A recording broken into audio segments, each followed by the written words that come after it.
Mansour Shaban is a political analyst and humanitarian worker. He was in Gaza during the first year of the genocide. He joins me now live from Toronto in Canada. Great to have you here with us on TRT World. I mean, we have been talking about the same story for months now. Israel has been violating the ceasefire agreement. Winter is fast approaching, and we don't see any positive signs for the Palestinians over there. So how is this going to come to an end? So first of all, mixed emotions. First, that Alhamdulillah, for the first time in months, rainfall has come onto Gaza. One of the pain points of the Palestinians is the availability of clean water, drinking water, water for their little but important crops that are growing in different parts in Gaza Strip. However, as you said in your report and as discussed since the beginning of the day, because of the lack of availability of any kind of new tents that are impenetrable to water, the not allowing until now the modular homes, if available, to enter, the tents that are able to withstand such storms, the entry of also construction material needed in order to repair and renovate the homes of the people on the ground in Gaza that will allow them to be able to withstand any winter that affects them. We are all seeing what is happening right now. Gaza is basically a beach, and the ground there, it takes a lot of time to soak the water if it rains, and that's why you're seeing, especially in the southern side of Gaza Strip, where people are living in mostly tents, what we are seeing right now. The solution is to move forward with the second and the third phase of the ceasefire plans, allow for entry of good tents, good tarps, allow the humanitarian organizations to do their work, allow the hundreds of trucks with construction material, with good, relatively better temporary shelters to enter, to allow hundreds of thousands of people to live in a relatively better condition than they are right now. But Mansour, the question is, can Netanyahu be trusted, even if the ceasefire deal moves into the second or the third phase successfully?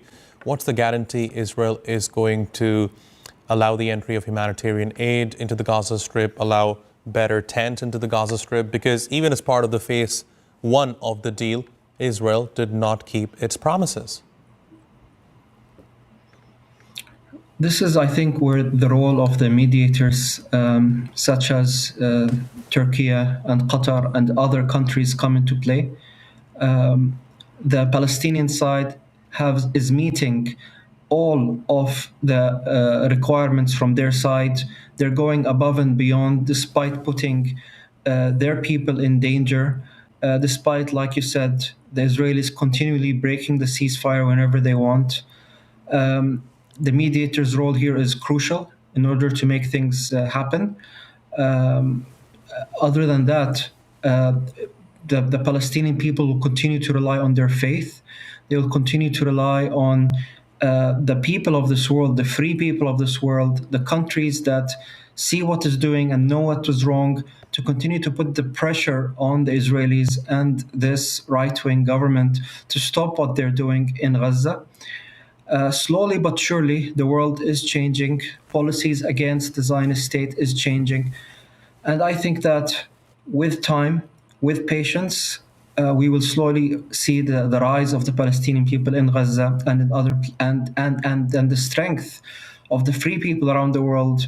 The results will show on the ground.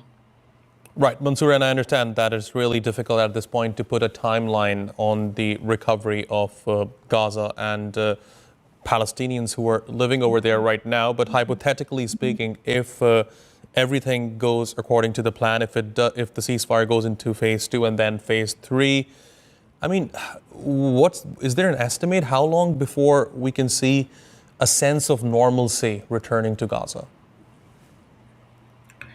So until 2 days ago, I was seeing reports in different parts around Gaza of restaurants reopening,